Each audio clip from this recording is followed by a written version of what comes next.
The day my husband died, the house went quiet in a way I had never known before. Not the peaceful kind of quiet, but the heavy kind that presses on your chest and makes every breath feel borrowed. I remember standing in the doorway of our bedroom, staring at his empty side of the bed, still creased the way he used to sleep. I thought the worst thing I would ever hear that day was the finality of the words, "I'm sorry for your loss." I was wrong. For 20 years, our home had been full of small, ordinary sounds. The clink of his coffee cup in the morning, the soft hum of the TV at night, the way our son's footsteps used to race down the hall when he was younger. After the funeral, all of that disappeared. Friends came and went, offering hugs and casseroles, telling me how strong I was.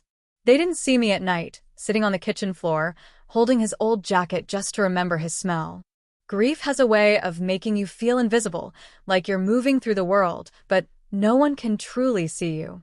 My husband's death was sudden. One moment he was there, arguing about something small and unimportant, and the next he was gone. No long goodbyes. No last words. Just questions that had no answers. I kept replaying our final conversation in my head, wondering if I had missed something, if there was anything I could have done differently. That guilt followed me everywhere, even into my dreams. Our son, Daniel, changed too. He was always intense, even as a child, but after his father died, something shifted in him. He stopped talking much. He avoided my eyes. At first, I told myself it was just grief. He had lost his father, his role model, the man he tried so hard to impress. Everyone grieves differently, I reminded myself. I wanted to give him space, to be patient, to be the calm one when everything else felt like it was falling apart. But patience doesn't stop the feeling that something is wrong. The first sign was small. He began locking his door at night, something he had never done before. Then he started staying out late, coming home with a look on his face I couldn't read. When I asked where he had been, he brushed me off with short answers. Out. With friends. His voice carried an edge that made me step back, even though I didn't want to admit it. After the will was read, the tension in the house grew thicker. My husband had left everything neatly organized, or so I thought. Papers, accounts, things I didn't fully understand yet. I was overwhelmed, trying to figure out how to live a life that suddenly felt too big and too empty at the same time. Daniel sat through it all in silence, his jaw clenched, his hands folded tight in his lap. I remember thinking how much he looked like his father in that moment, and how painful that realization was. People like to say money changes people. I never believed it until I watched my own son pull away from me day by day. It wasn't just grief anymore. There was anger there, resentment, and beneath it, something colder that I couldn't name. One evening, a week after the funeral, I tried to talk to him. I made his favorite dinner, hoping food might soften the walls he had built around himself. We sat at the table, the empty chair at the head glaring at us like a ghost. I asked him how he was holding up. He didn't answer. I asked him if he wanted to see a counselor, someone to help him through the pain. That's when he finally looked at me. His eyes weren't red from crying. They were sharp, almost accusing. He pushed his plate away and stood up, so suddenly his chair scraped loudly against the floor. My heart started pounding for reasons I didn't yet understand. I said his name, trying to keep my voice steady, trying to sound like a mother and not a frightened woman. "That's enough," he snapped. "You wouldn't understand." I watched him walk away, my words hanging uselessly in the air. That night, I barely slept. Every sound made me jump. The house that once felt safe now felt unfamiliar, like I was a guest in my own life. The next morning, I found my husband's old documents spread across the dining table. Papers I hadn't touched yet. Files I didn't even know were there. Daniel was standing over them, reading with an intensity that made my stomach twist. When he noticed me, he didn't try to hide anything. He just stared at me, as if daring me to say something. "What are you doing?" I asked. "Learning the truth," he replied. I didn't know what truth he meant, but fear crept in slowly, the way cold seeps into your bones without you realizing it. I wanted to ask him what he had found, what he thought he knew. But something in his posture told me this wasn't a simple conversation anymore. Later that day, we argued. Not loudly, but in that dangerous, quiet way where every word feels like it could cut. I tried to remind him that we were family, that we needed to stick together now more than ever. He laughed, a short, bitter sound that didn't sound like my son at all. "That's what you think," he said. The moment that changed everything came that evening. I had just finished washing the dishes when he cornered me in the hallway. The lights were dim, shadows stretching along the walls. His face was inches from mine, his breath uneven. My heart was racing so fast, I thought I might pass out. "My dad is gone," he said, his voice low and shaking. "And now it's your turn." The words hit me harder than any scream ever could. I felt my legs go weak, my mind struggling to catch up with what I had just heard. I searched his face for some sign that this was a joke, a cruel expression of grief, anything that made sense. But all I saw was rage and something deeper, something that made my skin crawl. I stepped back, my back pressing against the wall, my thoughts spinning. What did he mean? Why would my own son say something like that to me? What had my husband left behind that I didn't know about? And most terrifying of all, who was the boy standing in front of me, and what was he capable of? As he turned and walked away, leaving me alone in the dark hallway, I realized the danger might not be outside this house. It might be living under the same roof, sharing my last name, carrying secrets I was never meant to uncover. And in that moment, I knew that my husband's death was only the beginning of a much darker story. That night, I locked my bedroom door for the first time since we moved into that house. The click of the lock sounded louder than it should have, like it echoed through the walls. I sat on the edge of the bed, fully dressed, listening to every sound. Daniel's footsteps moved around his room, slow and deliberate. A door opened. A drawer closed. Each noise felt like a question I didn't want answered. Sleep didn't come. When it finally did, it was shallow and filled with broken images of my husband's face, half smiling, half warning me about something I couldn't hear. I woke up before dawn, my heart pounding, the house still wrapped in darkness. For a moment, I wondered if I had imagined everything. Grief can twist the mind, after all. But the fear stayed, sharp and real. By morning, Daniel was gone. His room was empty, the bed neatly made. That alone unsettled me. He had never cared about making his bed. On the desk, I noticed something new, a folder I didn't recognize. It wasn't there the day before. I didn't touch it. I stood in the doorway for a long time, telling myself I was still his mother, that I had a right to know what was going on. But another part of me, quieter and wiser, told me to be careful. I went about the day as normally as I could. I made coffee. I checked my phone. I answered messages from people who still didn't know what to say to me. Every normal action felt fake, like I was acting in someone else's life. My husband's absence hovered over everything. Even the sunlight coming through the windows felt wrong, too bright for how heavy my chest felt. I started thinking back over the past few years, searching for clues I might have missed. My husband had been secretive near the end. Not in an obvious way, but in small changes. Phone calls he took outside. Documents he kept locked away. At the time, I assumed it was work stress or something he didn't want to burden me with. Now, those memories felt different, sharper, more suspicious. He used to say he was handling things whenever I asked if something was wrong. I trusted him. We had built a life on trust. Or at least I thought we had.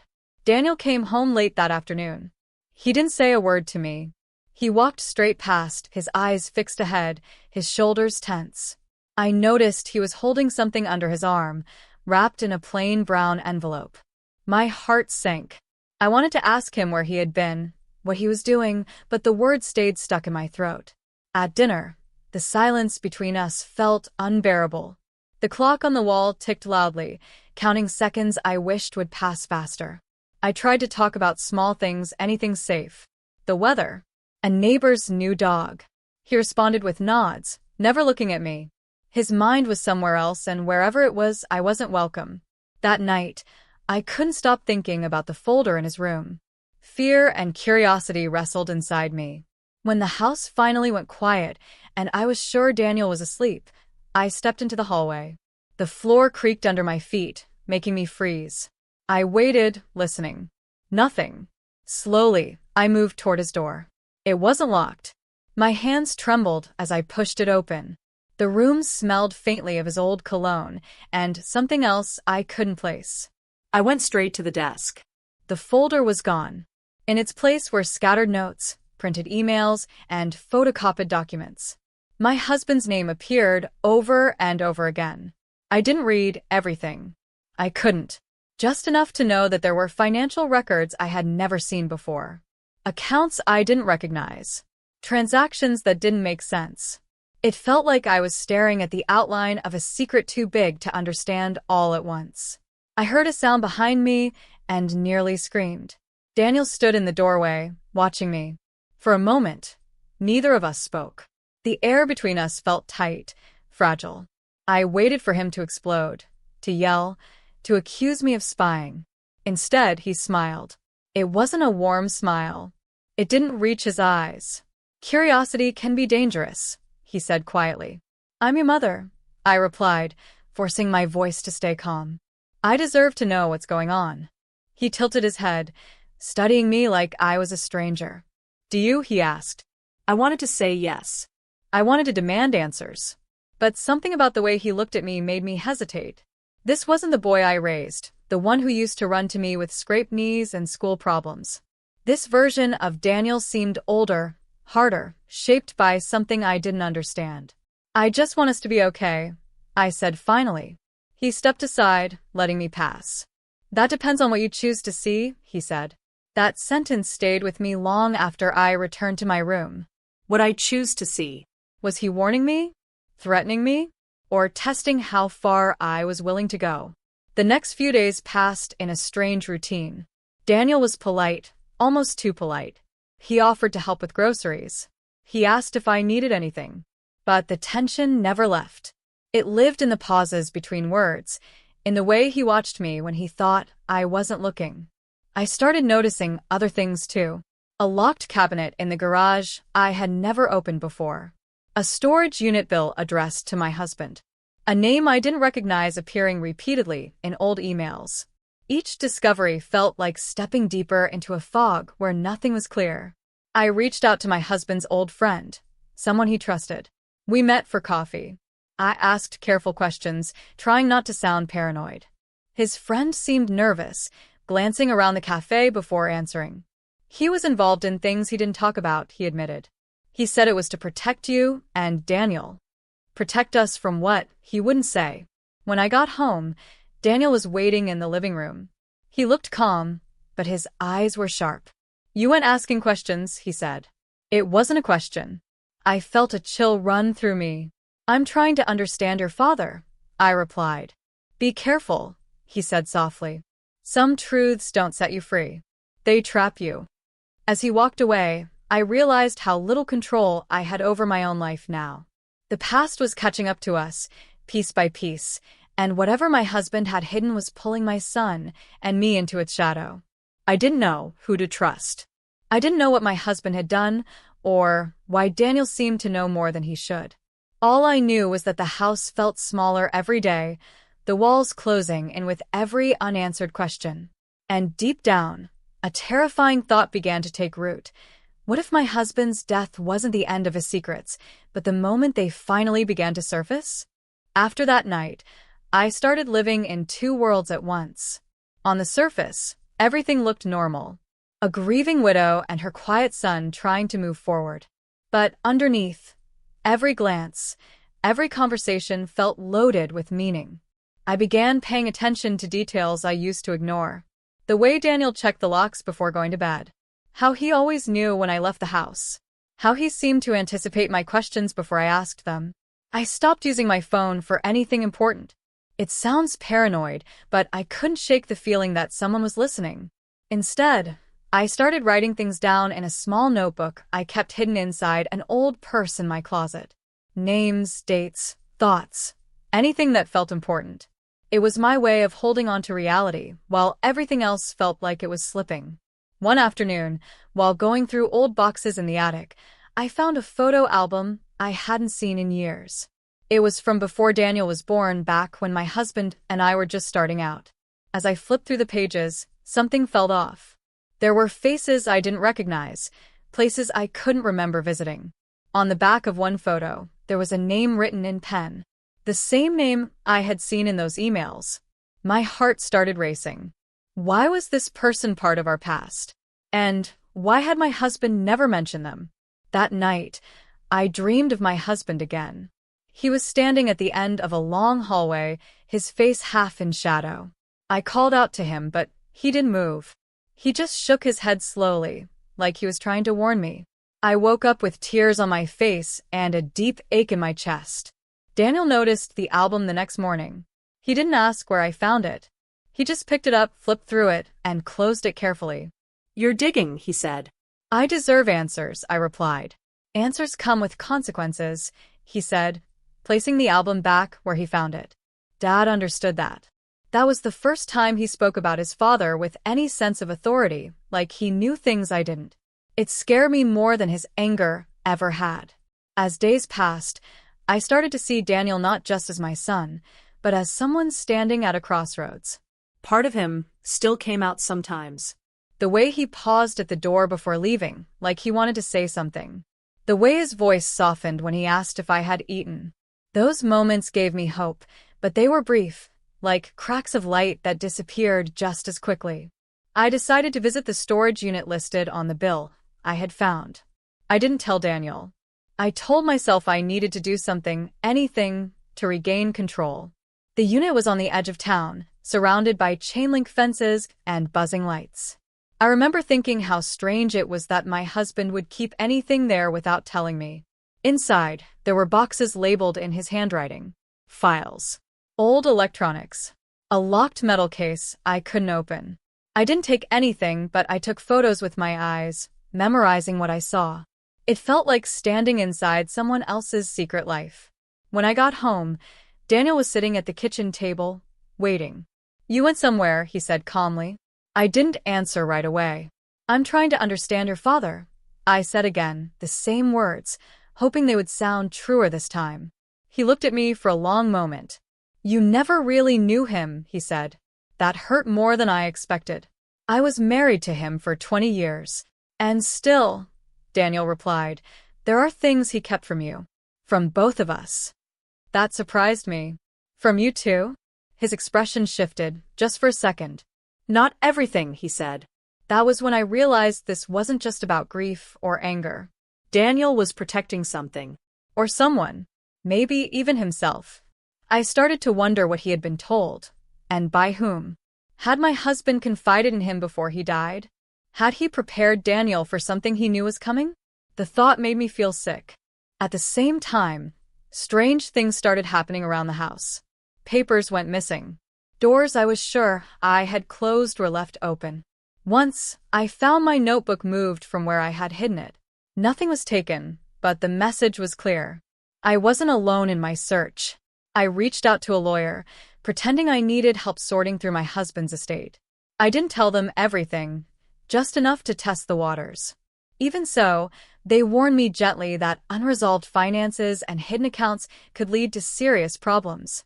Problems that don't go away on their own. When I told Daniel I had spoken to a lawyer, his reaction was immediate. "You shouldn't have done that," he said. "Why?" I asked. "What are you afraid of?" He stood up slowly. "I'm afraid you don't understand how deep this goes." That sentence echoed in my mind long after he left the room. I began to see how trapped we both were. Whatever my husband had done, it had wrapped itself around our lives like a net. Pull too hard, and everything could fall apart. Do nothing, and the net would tighten anyway. Late one night, I heard Daniel on the phone. His voice was low, urgent. I couldn't hear the other side of the conversation, but I caught fragments. "She's asking questions." "No, she doesn't know everything.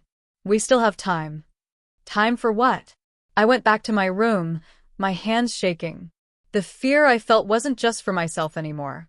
It was for my son, for what he was getting pulled into, and for the choices he was making in the name of loyalty or anger or something far more dangerous. I kept thinking about that moment in the hallway when he said those words that changed everything. Were they said out of rage, or were they part of something planned long before I ever realized I was in danger? The house felt heavier each day, filled with unsaid truths and unasked questions. I didn't know where this path would lead, only that there was no turning back. The past was awake now, and it was watching us closely.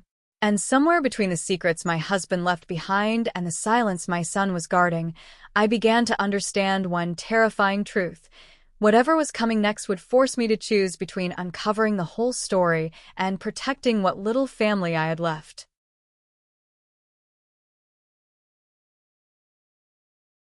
By then, I had stopped pretending this was just a phase. Whatever was happening had its own momentum, and it was pulling us towards something neither of us could control. The air in the house felt charged, like the moment before a storm breaks. Every conversation felt like it could be the one that changed everything.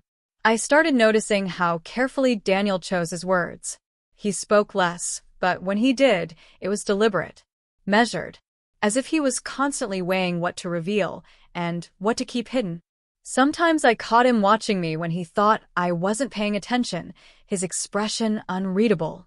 Other times, he avoided me completely, leaving the room the moment I walked in. I decided to push back in small ways. I began organizing my husband's old files openly at the dining table instead of in secret. I wanted Daniel to see that I wasn't going to stop searching, that I wasn't afraid of the truth, even if part of me very much was. Each time he passed by and saw the papers spread out, his jaw tightened. But he said nothing. One afternoon, while sorting through an old laptop of my husband's, I found a folder protected by a password. I stared at the screen for a long time, my fingers hovering over the keyboard. I tried dates that mattered to us. Anniversaries. Birthdays. Nothing worked. Finally, without really thinking, I typed Daniel's name. The folder opened. Inside were documents, emails, and recordings that made my head spin. I didn't have time to go through them all. Just enough to realize my husband had been involved in something far more complicated than I ever imagined. Business deals that didn't add up.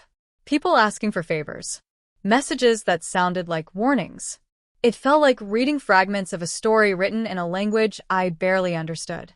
I heard footsteps behind me and slammed the laptop shut.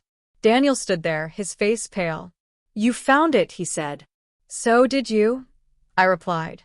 For the first time, he didn't deny it. "You shouldn't be looking at those," he said, his voice tight. "Why?" I asked. Because it explains everything? Or because it explains too much? His hands clenched at his sides. Because once you know, you can't unknow it. I stood up slowly, my heart racing. "You already know, don't you?" He didn't answer, but his silence was enough. That night, the power went out during a storm. The house fell into darkness, lit only by flashes of lightning through the windows. I lit candles, my hands shaking more than I wanted to admit. Daniel stayed in his room. I could hear him moving around, restless, like a caged animal. In the flickering light, the house felt different. Older. Full of memories that didn't belong to me anymore. I kept thinking about how safe this place used to feel, how certain I was of my life and the people in it. That certainty was gone now, replaced by questions that refused to stay quiet. The next morning, I found a note on the kitchen counter. Daniel had gone out early. The note was short, written in a careful hand. "We need to talk. Tonight. No interruptions." My stomach tightened. I spent the entire day on edge, unable to focus on anything else. I replayed every moment of the past few weeks, trying to prepare myself for whatever was coming. Apologies. Accusations. Confessions. I didn't know which I feared most. As evening fell, the sky turned gray and heavy again. Daniel came home just after sunset. He didn't take off his jacket. He didn't sit down. He stood in the middle of the living room like he was bracing himself. "There are things Dad was involved in," he said finally. "Things he thought he could control." "I know," I said quietly. He looked at me, surprised. "How much?" "Enough to know we're not safe from it," I replied. He laughed bitterly. Safe was never an option. The way he said it made my chest ache. "You're still my son," I said. "Whatever this is, We can face it together. He shook his head. That's what he thought too. I stepped closer, lowering my voice. What aren't you telling me, Daniel? His eyes filled with something that looked like fear, though he tried to hide it. People are watching, he said. They've been watching for a long time. The words sent a chill through me. Watching us. Watching him, he corrected. Now watching us. I wanted to ask more, but he stopped me with a raised hand. Not here, he said. Not yet. Later that night, I heard a car outside. It slowed in front of the house, idled for a moment, then drove away. I stood at the window long after it was gone, my reflection staring back at me like a stranger. Sleep was impossible.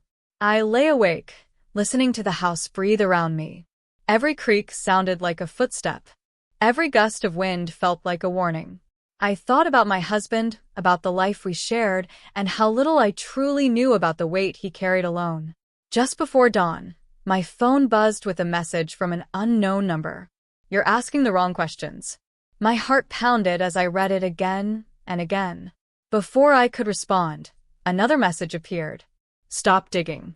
For your own good. I deleted the messages, but the fear stayed. When Daniel woke up, I showed him my phone. His face hardened. It's starting, he said. What is? I asked. The part he tried to keep from you.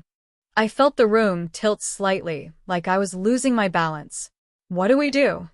He looked at me, really looked at me like he was seeing not just his mother, but someone standing on the edge of something dangerous.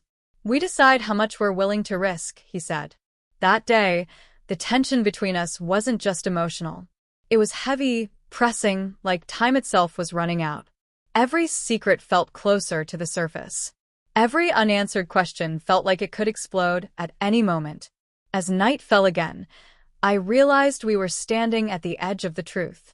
One step forward could change everything. One wrong move could make things worse in ways I couldn't even imagine. And deep inside, I knew the calm we were clinging to was about to shatter, whether we were ready or not. The next morning didn't bring relief. It brought confirmation. When I stepped outside to collect the mail, I noticed something I was sure hadn't been there before. Fresh tire marks along the curb. Not deep, not obvious, but clear enough once you started looking. The kind left by a car that had stopped, waited, then left slowly. I stood there longer than I should have, the envelope in my hand forgotten, my mind racing. Inside the mailbox was a plain white envelope with no return address. My name was written on it in neat, unfamiliar handwriting. I didn't open it right away. I carried it inside like it might burn me if I moved too fast. Daniel was in the kitchen, already awake, already alert. You got something, he said. I nodded and placed the envelope on the table between us. His face tightened. Don't open it, he said. That was enough for me to do the opposite. Inside was a single sheet of paper. No threats. No demands. Just a few lines typed cleanly. Your husband made promises. Promises that didn't die with him. My hands started to shake. Daniel read it over my shoulder, his jaw set hard. They shouldn't be contacting you directly, he muttered. Contacting? I asked. So you knew this would happen? He didn't answer right away. He pulled out a chair and sat down slowly, like the weight of the moment had finally caught up to him. There's something you don't know, he said. Something Dad asked me to do. My heart pounded so loudly I could barely hear him. What did he ask you? To fix things if he couldn't, Daniel said. To make sure certain people stayed quiet. The room felt suddenly too small. Stayed quiet about what? He looked up at me then, and for the first time, I saw real fear in his eyes. Not anger. Not control. Fear. About money that doesn't officially exist, he said. About deals that were never meant to surface. About names that can't be connected to him. I sank into the chair across from him, my legs weak. And you've been handling this alone? He gave a short, humorless laugh. I thought I could. That realization hit me harder than anything else. My son wasn't just guarding secrets. He was drowning in them. Before I could say anything more, his phone buzzed. He glanced at the screen and went pale. They know you opened it, he said. Who is they, Daniel? I asked. I need to know who we're dealing with. He hesitated, then shook his head. Names won't help you. It'll only put you deeper in. Deeper than what? I snapped. Deeper than being watched? Than being warned? He stood up and started pacing. This was never supposed to touch you, he said. Dad was very clear about that. Well, Dad isn't here anymore, I replied quietly. And whatever he left behind is sitting in our living room. That afternoon, someone knocked on the door. Not rang the bell. Knocked. Slow. Controlled. Daniel and I froze. We exchanged a look that said everything words couldn't. He moved first, stepping slightly in front of me as he opened the door. A man stood there, well-dressed, polite smile, eyes that didn't miss anything. He introduced himself as a representative, said he just wanted to check in. His tone was friendly, almost reassuring, but something about the way he scanned the room made my skin prickle. I'm sorry for your loss, he said, looking directly at me. Your husband was respected. Daniel's shoulders stiffened. What do you want? The man smiled wider. Just to make sure we're all on the same page. He didn't stay long. He didn't need to. His presence alone was enough. Enough to let us know the messages weren't empty. Enough to remind us that the past wasn't done with us yet. After he left, Daniel locked the door and leaned against it, exhaling sharply. This is moving faster than I thought, he said. Then stop handling it alone, I said. Whatever this is, we face it together. He looked at me, conflicted. If I tell you everything, you won't be able to pretend anymore. I'm already past pretending, I replied. That evening, while Daniel was in the shower, I went back to the laptop. Not to dig, but to confirm something that had been bothering me. One of the recordings. I played it again, listening more carefully this time. My husband's voice was calm, controlled. He was explaining contingencies, backup plans. And then he said something that made my breath catch. If anything happens to me, he said, she cannot be involved. Not directly. Not ever. She. He wasn't talking about me. When Daniel came back into the room, I looked up at him slowly. There's someone else, I said. Someone Dad was protecting more than me. The color drained from his face. You weren't supposed to hear that, he said. That was when I knew the truth was bigger than money, bigger than threats, bigger than secrets buried in files and storage units. There was another piece missing. Another person tied into all of this. And whatever role my husband played, whatever promises he made, whatever danger followed him home, it hadn't finished unfolding yet. The storm wasn't just coming closer. It had already crossed the door. The truth came out the next night, whether we were ready for it or not. The same man returned, but this time he wasn't alone. A woman stood beside him, calm and unreadable, her presence heavier than his words ever were. Daniel's face went still the moment he saw her. That was all the confirmation I needed. She was the one my husband had been protecting. We sat in the living room, the four of us, like actors forced into a scene none of us had chosen. The woman spoke first. She explained things carefully, almost gently, as if she knew how fragile everything already was. My husband had been a middleman, she said. A shield. Someone who took risks, so others didn't have to. When things began to unravel, he tried to step away, but the past doesn't let go that easily. Daniel finally spoke, his voice low. You told him you'd keep her out of it. And we did, the woman replied. Until you started asking questions. I felt something inside me snap into place. The threats. The warnings. The strange calm in Daniel's voice. He hadn't been trying to hurt me. He had been trying to scare me into stopping. The hallway moment came rushing back to me. The words he had screamed. Today you're the next. It hadn't been a threat. It had been a warning. He looked at me then, eyes filled with something close to apology.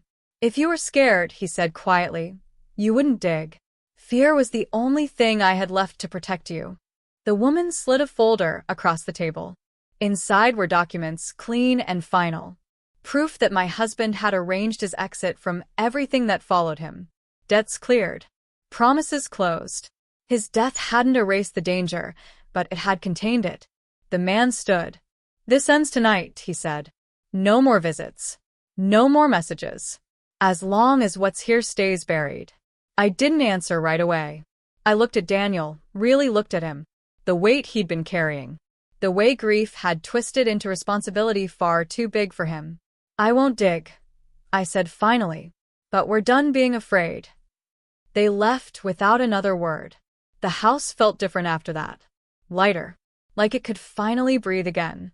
Daniel sat beside me on the couch, his shoulders slumped, years older than his age.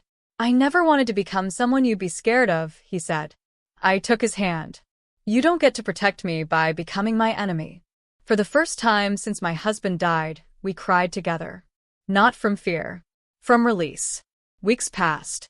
Life slowly found its rhythm again. The messages stopped. The watching eyes disappeared. The past settled into silence.